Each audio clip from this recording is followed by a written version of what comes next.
నా పేరు లక్ష్మీనారాయణ. నేను అన్విక కంపెనీ ఎంప్లాయీని. నేను ఈ అరటి తోటకు ఫస్ట్ దీంట్లో ఫెర్రస్ లోపం గమనించాను. అందు ఫోటోలు కూడా ఉన్నాయి నా దగ్గర. దీంట్లో ఫస్ట్ ఫెర్రస్ లోపం ఉన్నప్పుడు ఎకరానికి 1 కిలో ఫెర్రస్ వాడించాను. అట్లా 2 సార్లు వాడించాను. మూడోసారి అన్విక కంపెనీ వారి న్యూట్రీ కిట్ 3 కిలోలు వాడించాను.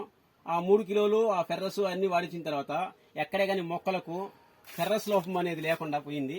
మొక్క నలుపు వచ్చింది. తర్వాత దీనికి న్యూట్రీ కిట్ తర్వాత 15 రోజులకు కల్పతరు అనే మందు వాడించాను డ్రిప్ ద్వారా, ఎకరానికి 5 లీటర్లు. దాని తర్వాత గోల్డ్ డ్రాప్ అనే మందును కూడా మళ్ళీ 15 రోజుల తర్వాత వాడించాను. మొక్క బాగా నీటుగా వచ్చింది. గెల బాగా నీటుగా ఉంది. చూడ్డానికి గెలలన్నీ బాగా వచ్చినాయి. ఎటువంటి ప్రాబ్లం లేదు గెలల మీద. ఈ రోజే పొటాస్ అన్విక ఆర్గానిక్ వారి పొటాస్ K405 వాడమని రికమెండ్ చేశాను. ఈ గెల మీద వాడినప్పుడు ఈ కాయ సైజు అనేది ఆ పొటాస్ వలన కాయ సైజు పెరుగుతుందని నేను అనుకుంటున్నాను. వాడించిన తర్వాత మీకు రిజల్ట్ మళ్ళీ పెడతాను. ఈ రోజు స్ప్రే చేయమని చెప్పాను దీనికి. ఇది బాగుంది అరటికాయ.